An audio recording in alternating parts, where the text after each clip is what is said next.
All right, we are live. Hello, everybody.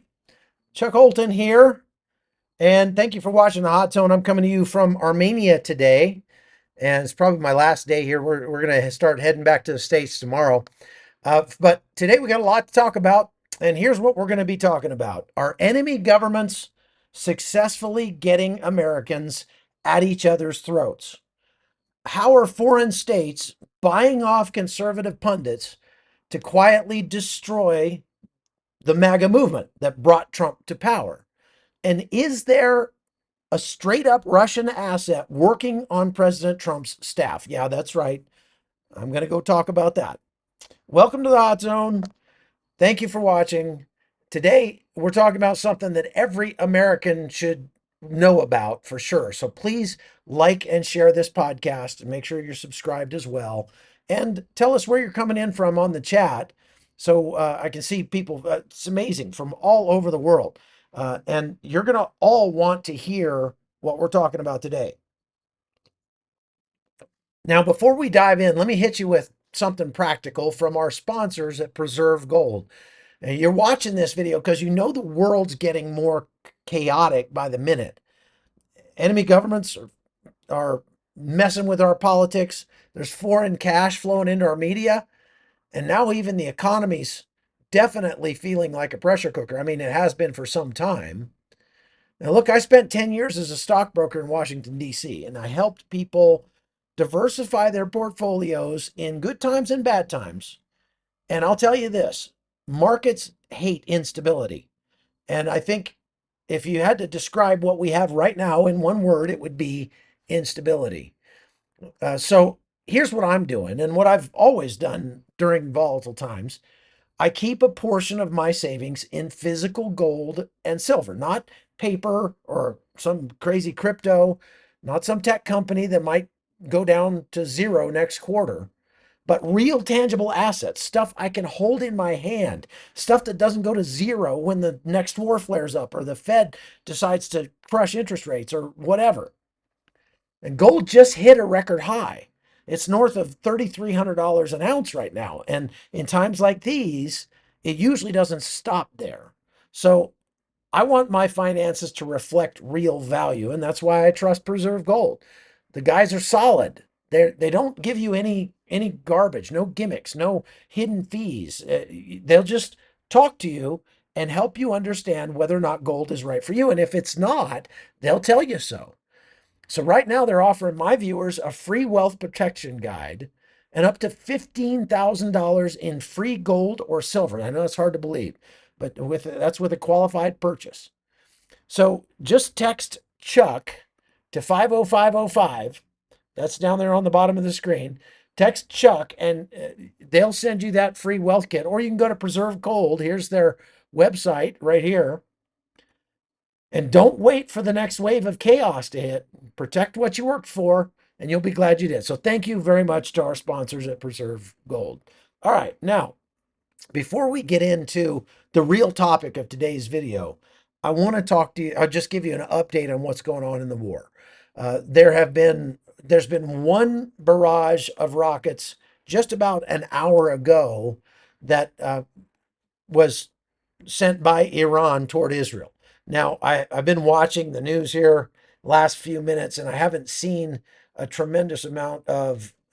Looks like they hit a kindergarten in Beersheba. They've been striking Beersheba a lot lately. You know, they hit that um, hospital yesterday, right? And so it's there have been ongoing attacks by the IDF on sites across Iran, more people fleeing Iran. And, you know, it's interesting that there's so many people fleeing Iran right now, while there are tons of Israelis trying to get back into Israel because they want to be there in the land and support their country. That tells you a lot about, I think, who's on the moral side of this war. Now, everybody's been wondering whether or not President Trump is going to jump in. and whether the United States military is going to actually make use of the $100 billion of aircraft carriers and destroyers and missile frigates and submarines and airplanes that we have floating around out there in the Bab al Mandab Straits and the Gulf of Aden and the Red Sea and the Persian Gulf and the Med. And everybody was sort of expecting that it might happen as soon as this weekend. That it looks like, I mean, all the indicators are flashing red and pointing to a U.S. attack on Iran in the coming days. But yesterday, President Trump said at the end of the day that he was going to give it 2 weeks to see if Iran would come back to the negotiating table. Now, why 2 weeks? I don't know. But here's what I want to say about that. President Trump still might act this weekend. And he might have said 2 weeks just to throw the Iranians off. But it's sad that he used to, because here's the meme that's going around social media now. It has President Trump holding a sign that says 2 weeks, and then another President Trump holding a sign that says 2 week, TOOWEAK, 2 week. And this is what I've been saying all along. I mean, look, whether or not you're in favor of the United States bombing Iran's Fordo nuclear site to help Israel finish the job, there's a lot of difference of opinion on that. Personally, if they would let me go back to my old unit in the Rangers and head out, I would do it tomorrow. But putting the whole country into this obviously is going to be a difficult decision for President Trump to make, and I don't envy him that decision.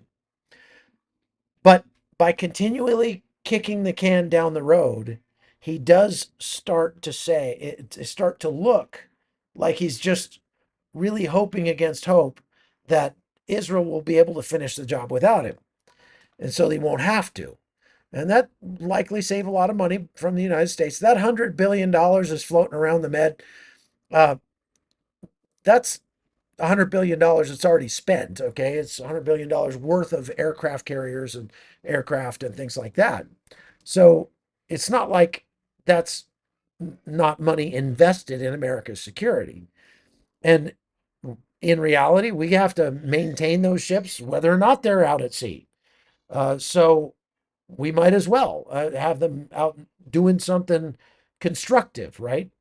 But it obviously is going to put more U.S. troops in harm's way if we uh, go to war. And I would say that if you were to poll U.S. troops and ask them, we've got 40 plus thousand that are already deployed to ground bases in places like Qatar and Bahrain and et cetera, et cetera. Um, well, I and not to mention the more than 40,000 that are now floating around on ships out there. Like I said, this is the largest deployment of U.S. troops, buildup of U.S. troops since the first Gulf War. Well, no, I guess you'd say since the beginning of the War on Terror, which is 2003, 2003. So we got all these troops out there, and if you were to poll those guys and say, "Do you guys want to just make hot water in the ocean out here, and then stay out here for several months and then go home and do nothing, or would you rather actually do something, get involved?" I'd say that most of them would be willing to get involved, as would I. But we need calm civilian heads that can decide whether or not it's worth putting those things at risk. But there is a risk to doing nothing. And that's what I'm pointing out here. There is a risk to doing nothing. So Israel, for its part, says that they are willing to take out the Fordo base themselves. If the United States doesn't want to get involved, fine, we'll do it ourselves. Now, if that happens, I sure hope that President Trump doesn't try to take credit for it. Uh, but be that as it may, it's becoming more and more clear that the Khamenei regime needs to go away. And how that comes about, it just depends. But the bottom line is negotiating with the Khamenei regime is so like 2024. We don't need to do that anymore. All right. Okay. Now let's get to what we want, what the title of this live, and that is that you are the target. The target is American Christian conservatives across our country. And I'm going to start by talking about various nation states that are,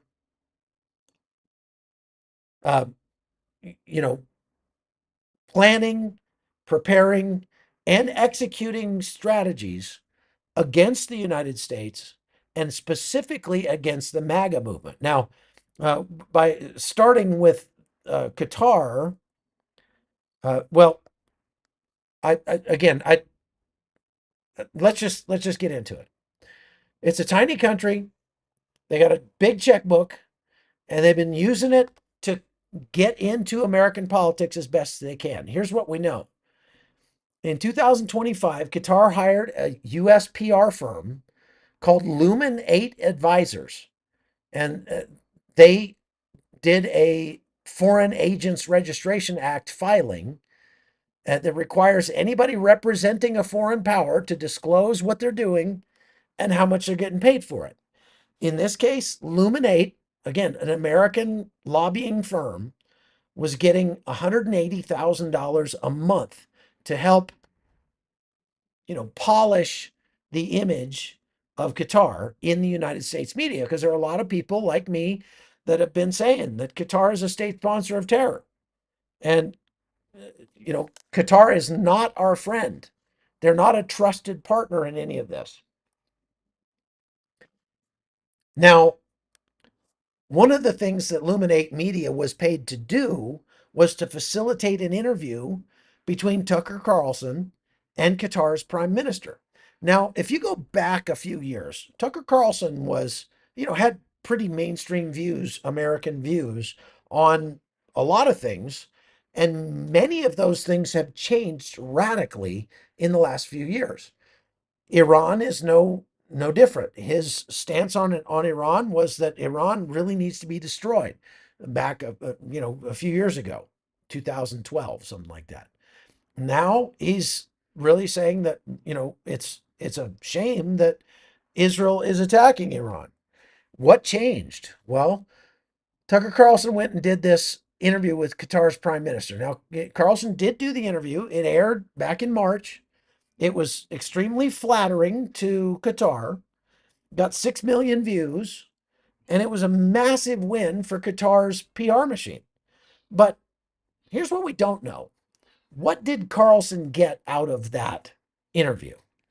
Did he get anything? There are rumors that he was paid handsomely and, wined and dined and fitted by the Qatari regime to come to Qatar and interview the um, the PM. Okay. And while there's no public evidence, Carlson or his company took money directly from Qatar, and he flat out denies it. And so does Luminate. Look, let's just say the optics are not great for Tucker Carlson. Okay. Because he had a pretty hard stance up until the point where he went over there and uh, interviewed those guys. Now, all of a sudden, he's real friendly with Qatar. He really likes Qatar. The same thing happened to President Trump. Now, while Lumina 8 was flying first class back and forth to Doha and ramping up outreach specifically to conservative media, uh, targeting people that used to be skeptical of Qatar until suddenly they weren't. Now, that doesn't prove corruption, but under FARA, that Foreign Agents Registration Act, it tells us this: Qatar was trying to influence public opinion in the United States, and they were using lots and lots of money to do it. Now, we've all heard the stories already that Qatar was spending $4 billion on U.S. universities across the globe.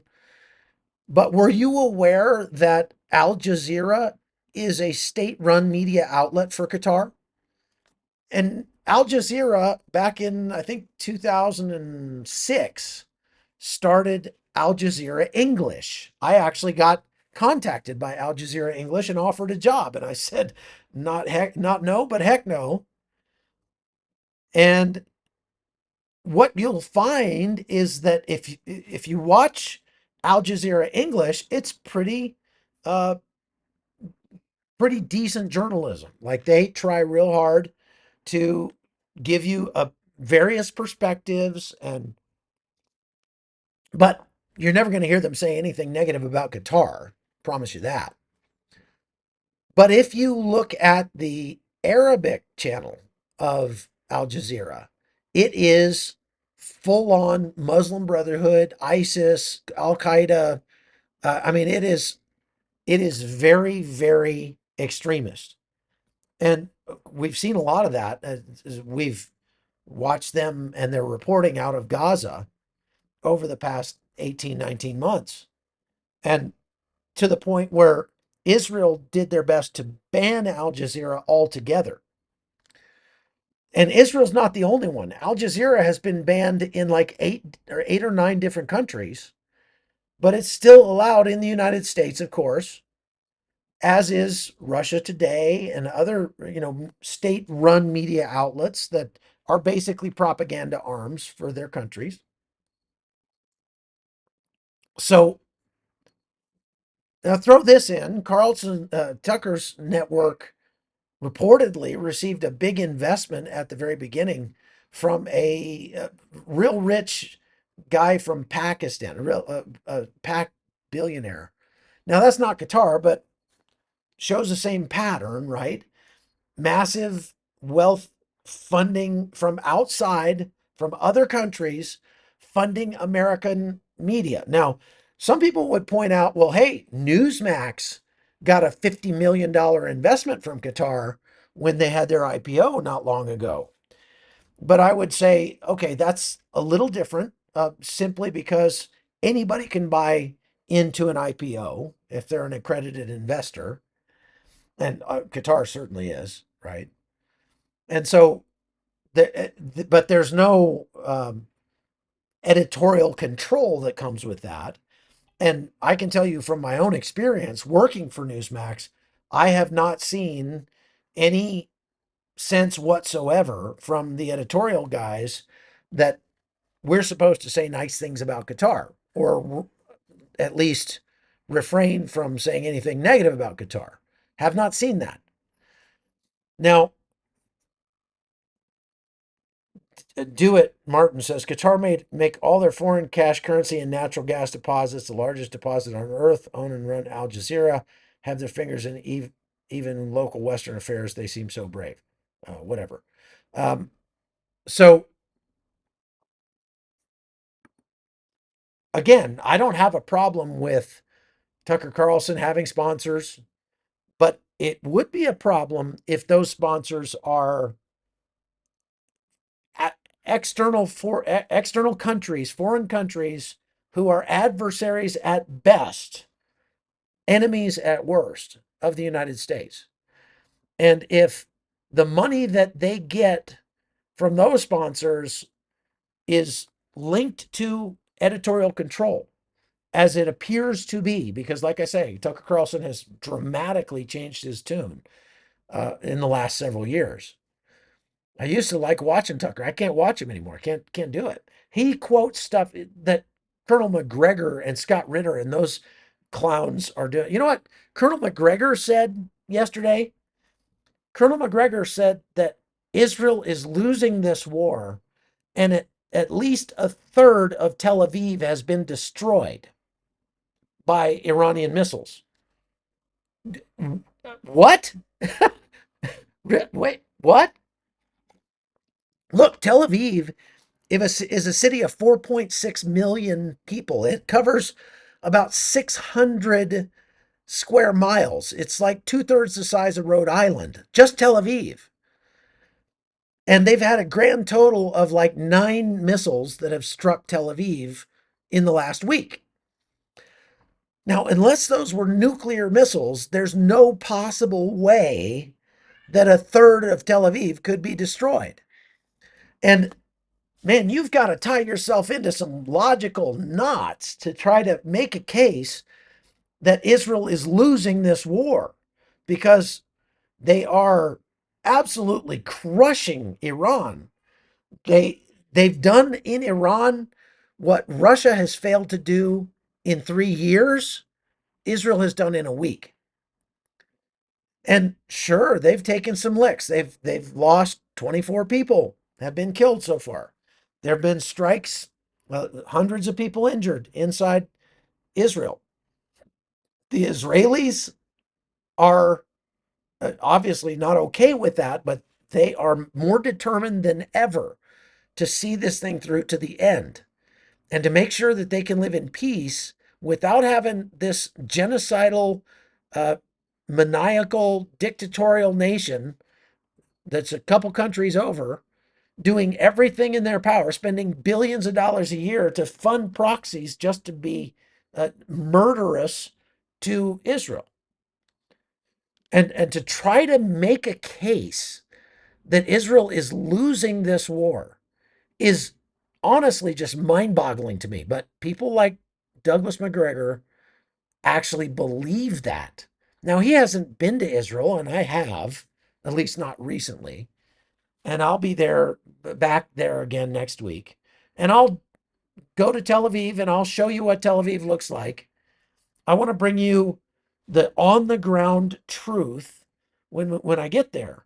I'll go to Haifa. I'll go to the places where the strikes have taken place. And I'll let you know what the extent of the damage is. But we've got people there now. I've been in contact with them daily, and they are still working. They're still doing their thing. And there's no way Tel Aviv is a third destroyed by 9 missiles. 9 missiles basically destroyed a couple hundred buildings. I mean, total, a couple hundred buildings. How many hundreds of thousands of buildings do you think there are in a city of 4 million people? Look, if Ukraine is still standing after 3 years of getting absolutely hammered by hundreds and hundreds and hundreds of drones and missiles, hundreds every night. And Ukraine, Kyiv is still walkable. Well, I was there in December. Kyiv was, you could still go for a walk in Kyiv. You could still go get an ice cream or get a coffee. The restaurants were open, right?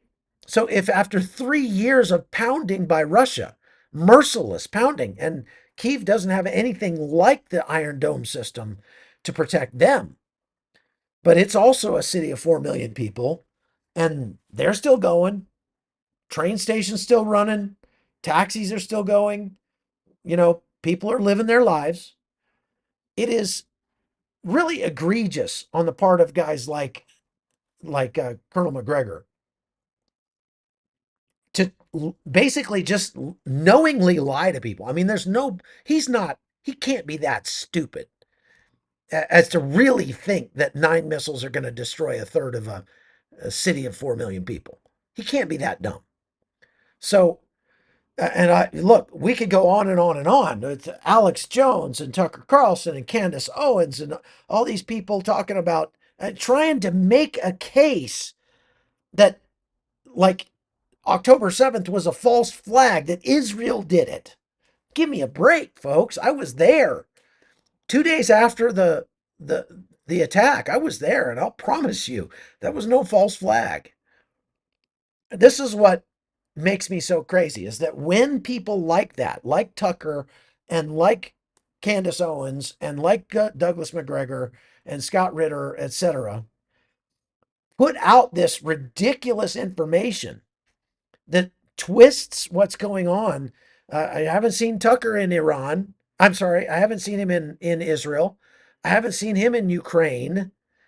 But he's trying to tell you that Ukraine is on the back foot, that they're losing this war, that Israel is losing this war. No, that's not happening.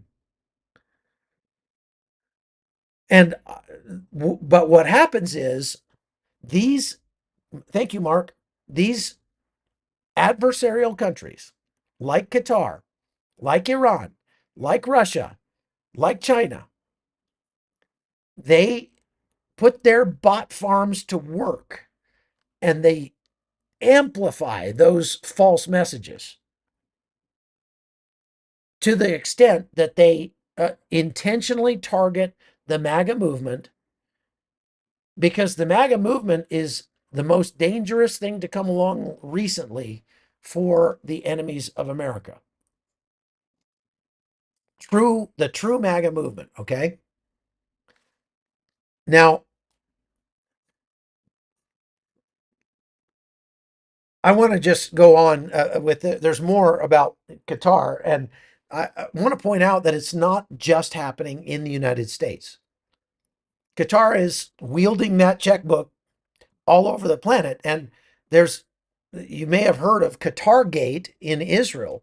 It's a scandal that's not getting a lot of press in the United States, but it's still unfolding, going on right now in Israel. There were two close advisors to Benjamin Netanyahu, a guy named Jonathan Urich and an Eli Feldstein, that were arrested back in March because they allegedly took money from Qatari linked sources to push Qatar's agenda inside the Knesset and Israeli media. Now, that money was reportedly also funneled through an American lobbying firm. Interesting, isn't it? The timeline's pretty damning, actually. July last year, thank you, Linda, there were leaked docs that alleged that Qatar was preparing to pump $50 million into media efforts inside Israel. In February of this year, Israeli media exposed the PR connection between Qatar and the Likud party. It almost collapsed the Israeli government. And then March 31st, the Shin Bet arrested both aides and they charged them with bribery, fraud, and acting as foreign agents. Now, after that, Netanyahu tried to fire the head of Shin Bet, not the guys that were working for him, but the head of Shin Bet. And now you've got a real scandal that has brewed inside Israel. And it could rise to the level of even a constitutional crisis in that country. That foreign interference is doing what it was designed to do, and that's tear democratic institutions apart. It's crazy that Qatar is a known financial backer of Hamas. And of course, they call it, they say, no, we're just sending humanitarian aid to Gaza.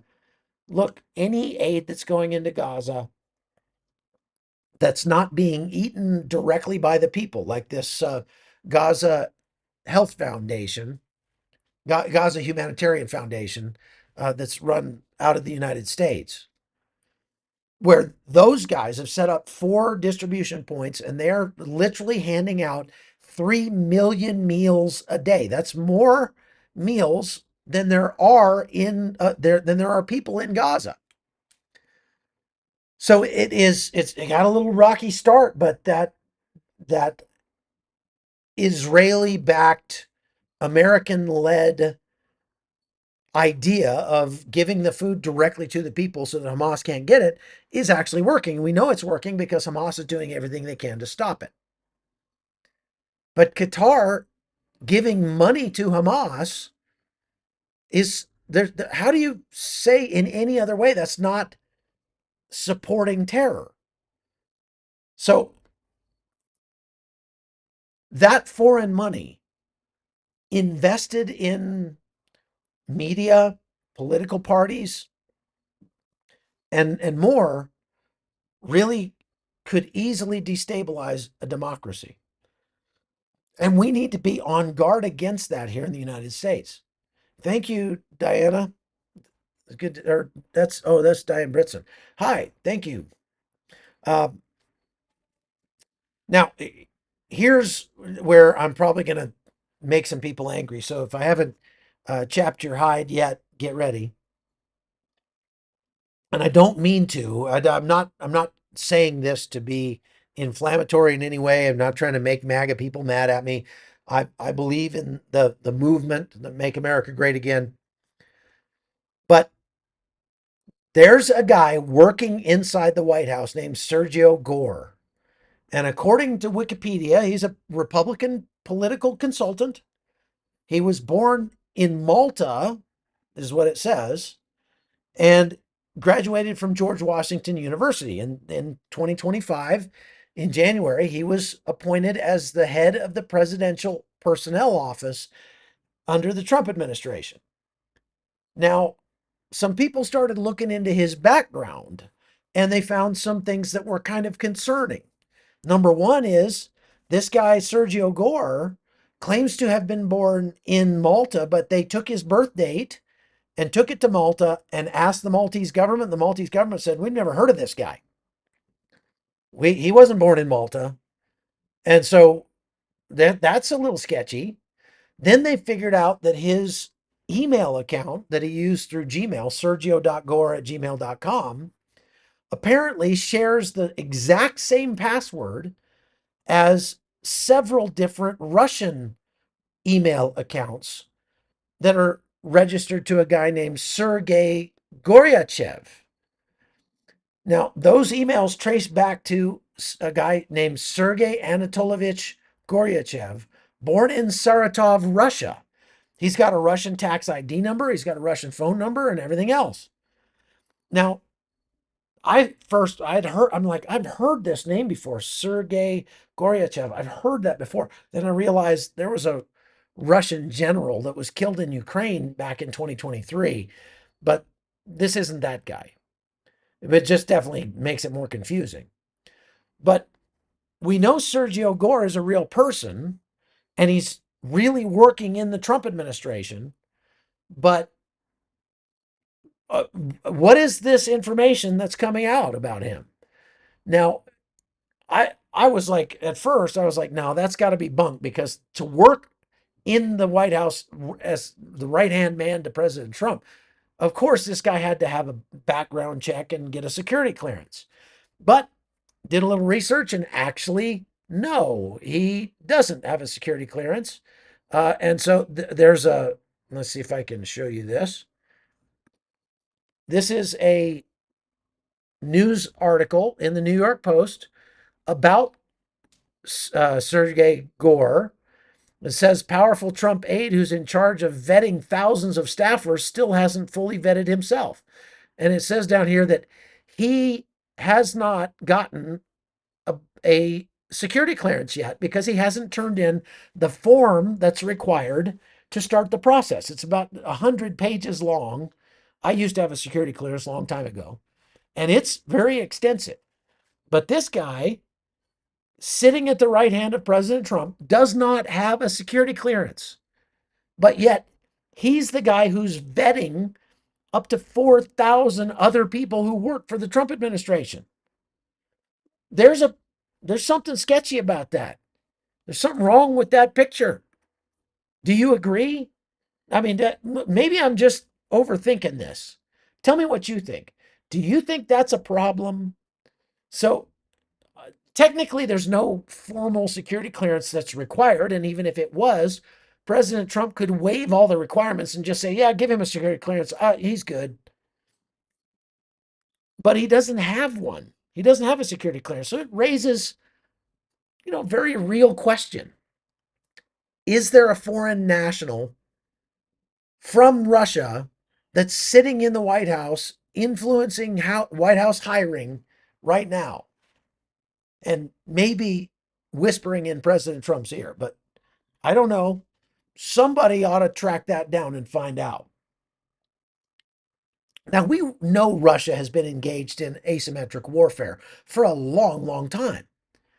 they've had this divide and conquer strategy for a long time, going all the way back to 2016, putting ads in social media and Facebook and stuff like that around the election. But they leveled up in 2025. Now, this report from the Network Contagion Research Institute talks about how Russia and Iran have been coordinating a massive social media attack on specifically conservative America, MAGA.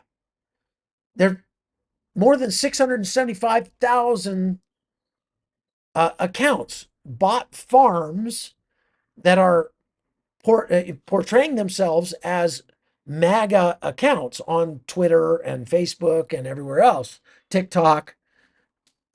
But when you track back who started those accounts and where they were located when they started them, they were virtually all started in Russia, some in Iran, some in Pakistan. And they're flooding Twitter and Telegram, pretending to be from hardcore American patriots. I had an image and I forgot to load it in here to show you of one of those accounts.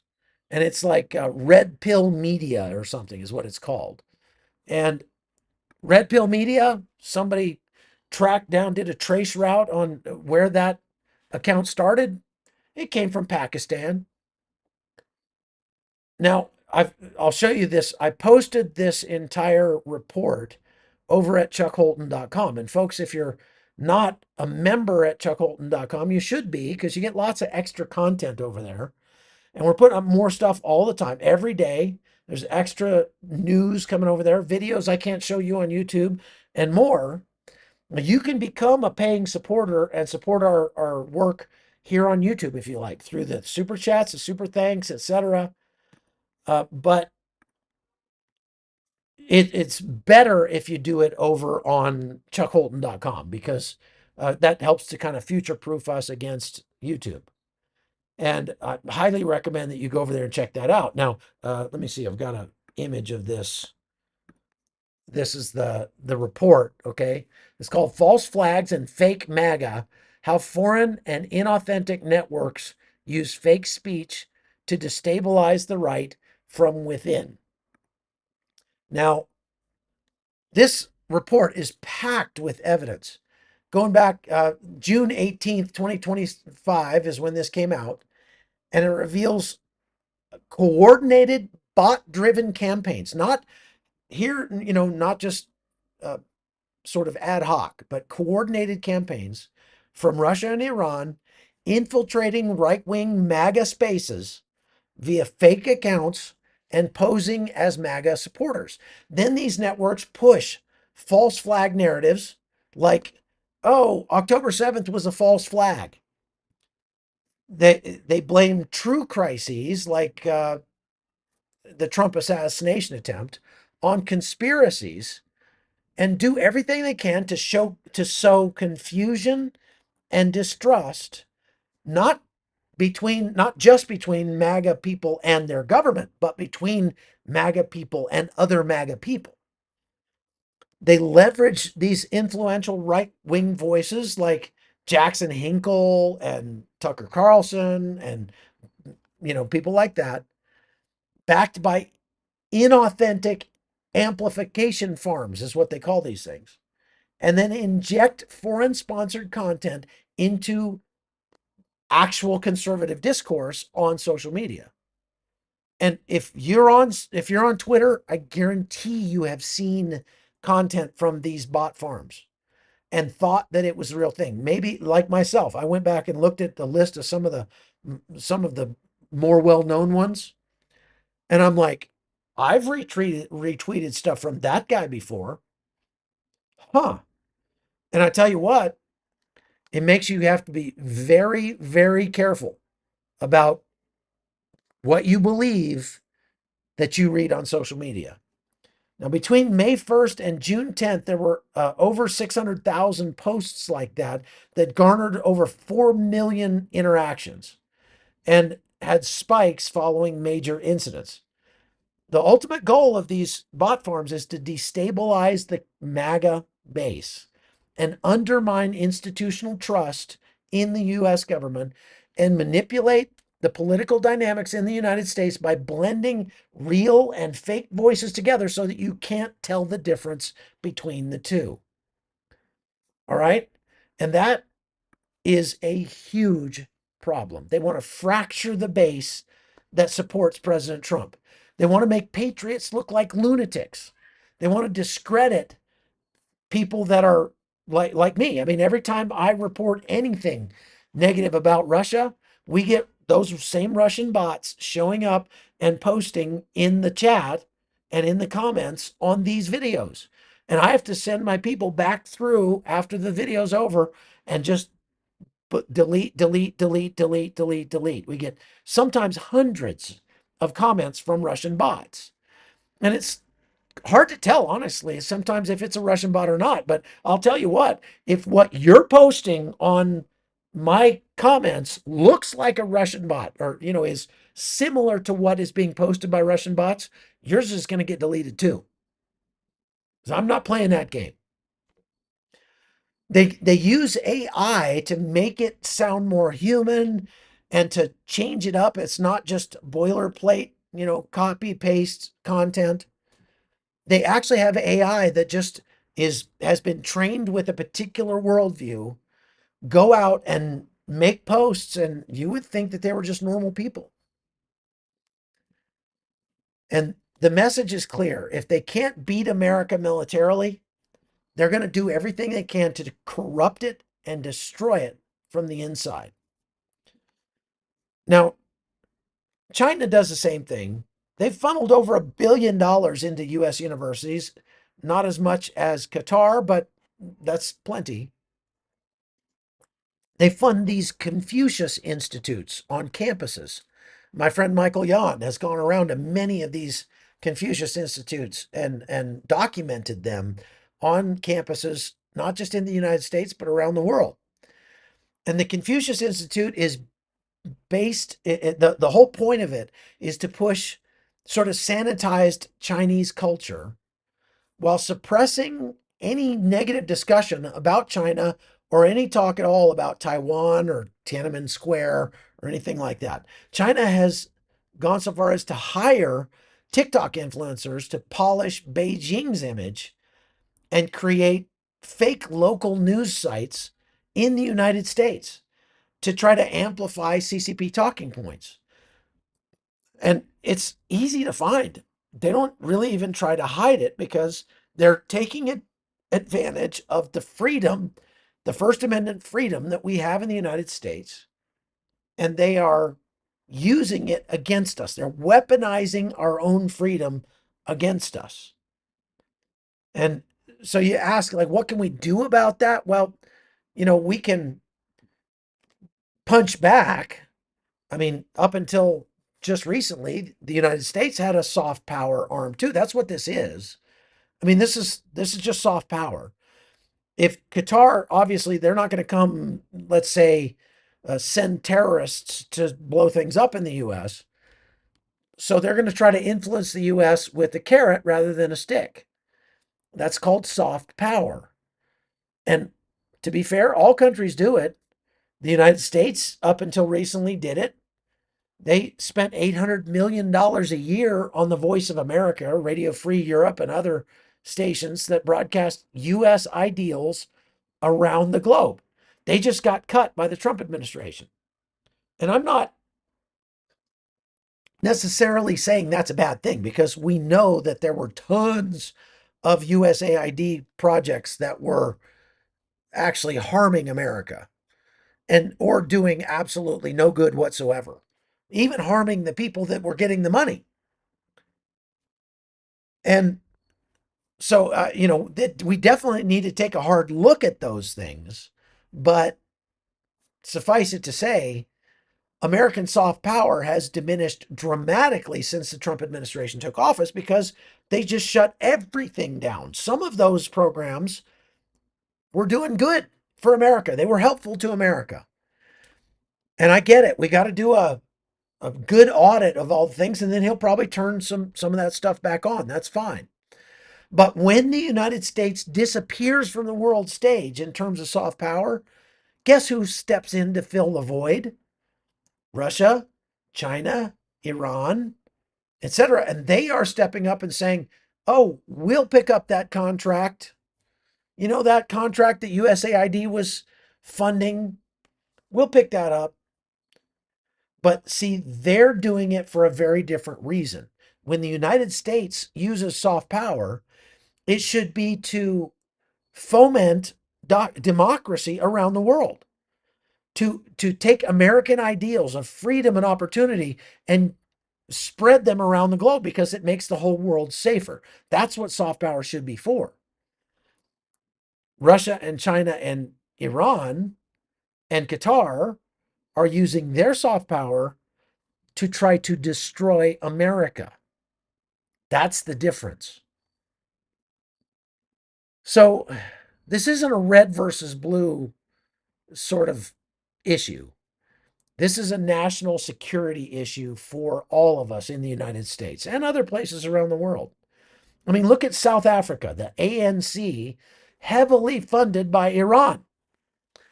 Now that Iran is sort of, on the ropes, maybe the ANC won't get so much money from Iran, and maybe they can have freer, fairer elections. Maybe they won't be quite so anti-Israel if that happens. One can hope anyway. But all of these countries are buying off influencers. They're flooding social media with lies. They're embedding operatives in the United States. They're funding various think tanks. And they're trying to influence the editorial boards of American media. And the American public is in the crosshairs. It's all aimed at manipulating you every day, not just your political enemies on the other side of the aisle. These are your geopolitical enemies around the globe.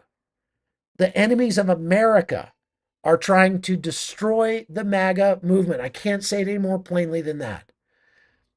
So the next time you feel like, I can't go to bed right now because there's somebody wrong on the internet and I got to fix this, just remind yourself that there's a real good likelihood that that person isn't really a person. It's just a bot from someplace.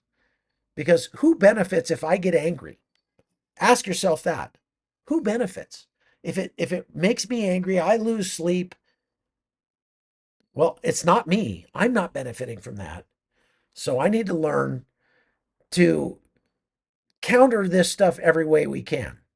How can we? Here's what people are, what can I do? What can I do? Well, you can demand full transparency from your elected Congress critters, from universities, think tanks, media outlets. And, one of the things you can do, which I do, is I use an app called Ground News. Now, we have an affiliate link for Ground News that, oh, I'm still, okay, I need to go back to big screen. I have an affiliate link for Ground News that maybe one of the mods can put up if you want to go and check it out. I'm actually, they're not a sponsor.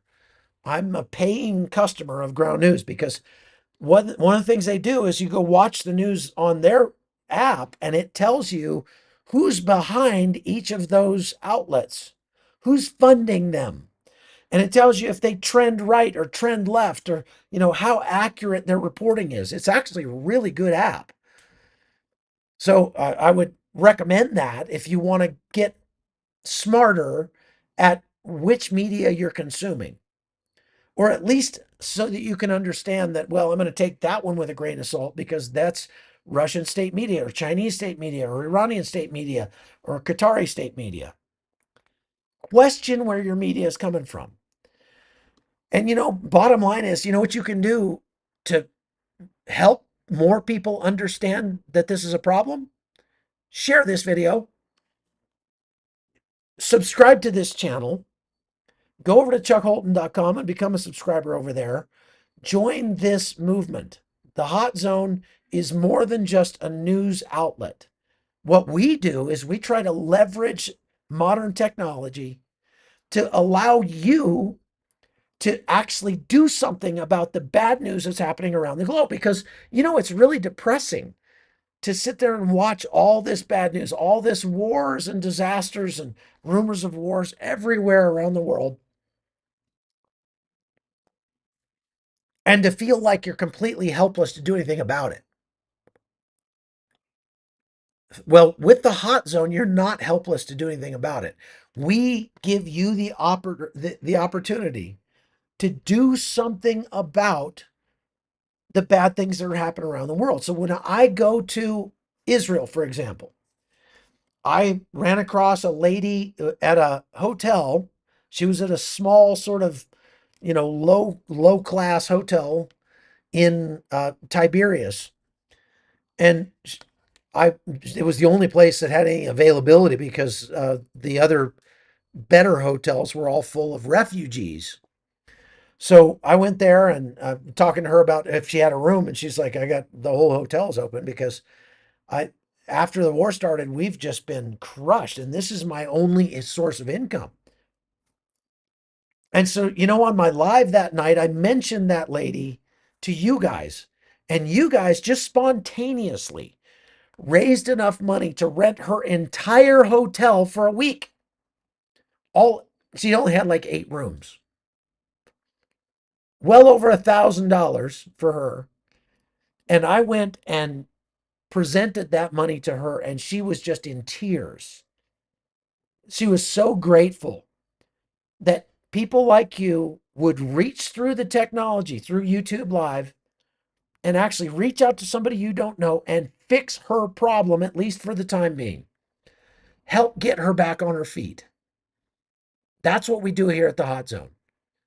And so if you want to be a part of it, make sure you subscribe to this channel. Make sure that you share it with your friends. And that's all I got. Now let's go and see if I'm sure there was a bunch of questions, but I've been trying to get through this, so I haven't been looking at the at the comments. So Grace put the Ground News link in on pinned comment there. You can go there and actually, I think, get a discount even perhaps. Anyway, Ground News is worth it. We just, like I said, they're not a sponsor, but we do have an affiliate link with them. Now, let's see. Thank you, Duran. I appreciate the $4.99. Looking for questions here. Maybe if the mods can scroll back and find some questions, I will take a couple questions. If you have a question, put it in all caps in the chat here, and I'll get to it. Luis Rivera says, Chuck, what's your opinion on the new Ben Gurion Canal, and how may it have played a role in the October 7th attacks? The Ben Gurion Canal is a pipe dream. It's not going to happen. It would cost something like $15 billion.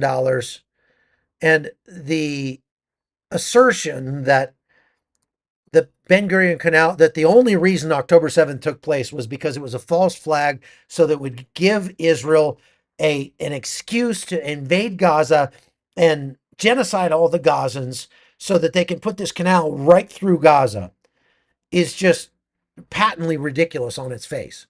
First of all, if you shoot an azimuth from Eilat in the Red Sea to uh, where this canal needs to go across the Negev desert, which would be an unbelievable undertaking, across the Negev desert and go right through Gaza, you would have to shift that line for that canal by literally 1 degree.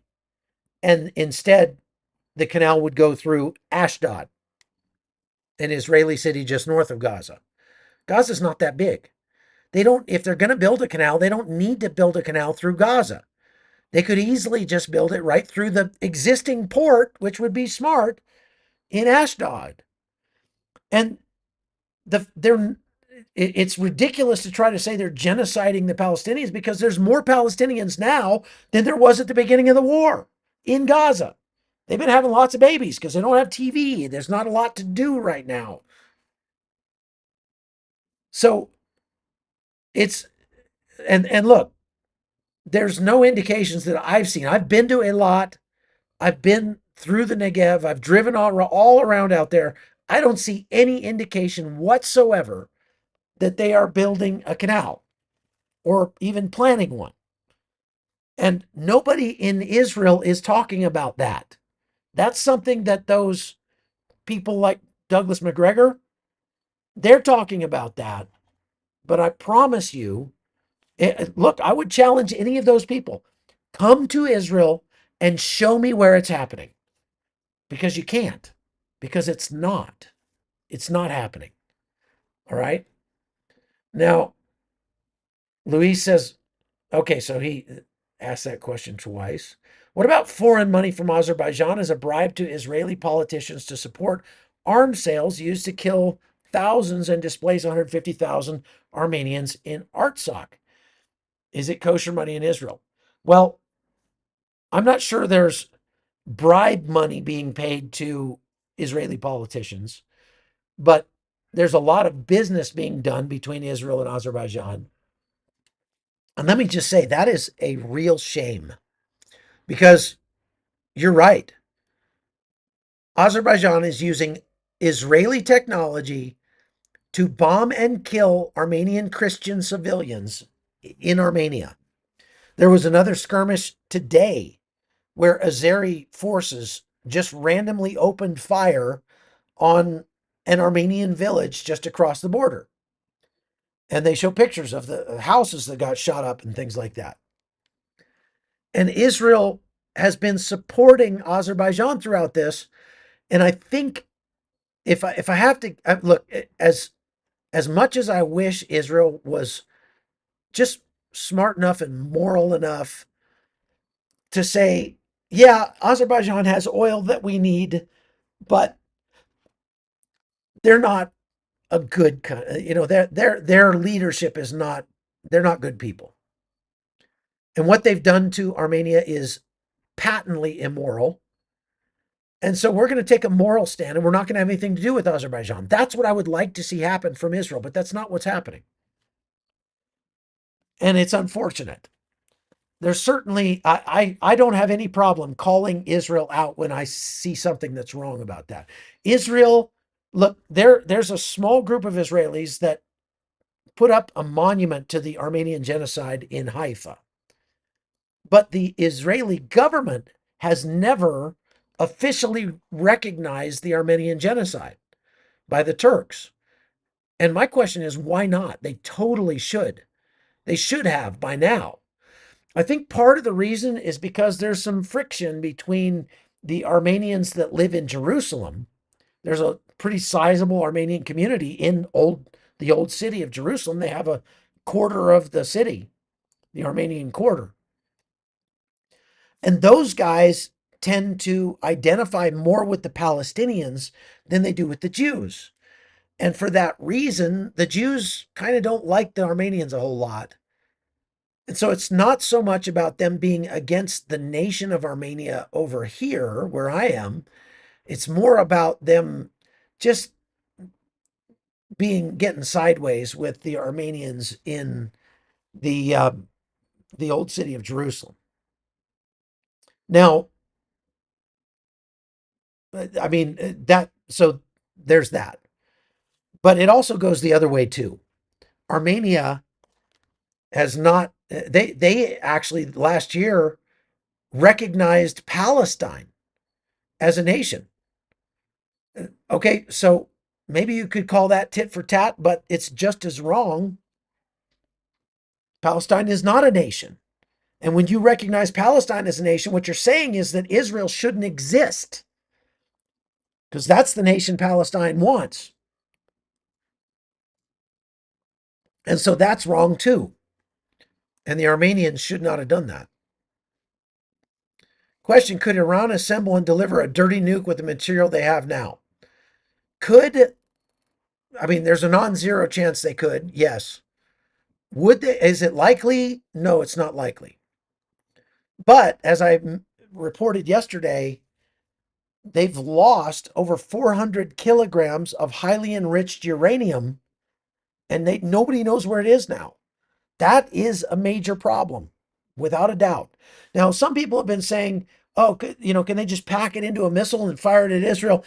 Missiles are they're far more complex than that. It's not like you just go and pop the nose cone off and stick some uranium in there and put it back on, then fire it off. The missiles have to be made, manufactured with this stuff in it. So it's not something they could do just on a whim. All right. Okay, folks. So that's all I've got for today. There's another question from Tizra Pinto. I've heard that there's a very rich Jewish community that still lives or has ties to Azerbaijan. Is that true? Could that be behind Israel's preference to Azerbaijan over Armenia? I think it I think it actually might be true. There might be some Jews in Azerbaijan. But Azerbaijan is an extremist Muslim country that is, like Qatar, masquerading as a progressive Muslim country. And people need to understand that. So that is definitely something worth looking into. All right, folks, there's another question. Could we be underestimating how far along Iran's nuclear program is? And a 2 week decision might be too late. Absolutely, we could. And again, President Trump saying we're going to wait 2 weeks might very well mean we're going to go on Saturday, because he said up to 2 weeks, right? And I guarantee you, when the press secretary read out that direct quote from President Trump in the White House press briefing, every single word of that quote has been agonized over by multiple people in the White House. And so when he says up to 2 weeks, he didn't just say that off the cuff. He could very well be saying 2 weeks to kind of throw Iran off the trail a little bit, and then we're going to pound them on Saturday. So we'll just have to wait and see. All right, folks, we just went over an hour, so thank you very much for watching. Again, please like and share the podcast. Go over to chuckholton.com and become a supporter over there. You get lots of fun, extra stuff. And if you haven't checked it out yet, you should go check out my documentary. It's called The Last Man, and it's available on the YouTube channel right now for free. And I think you'll like it. It's a short mini documentary, 10 minutes long, and I think you're going to love it. So definitely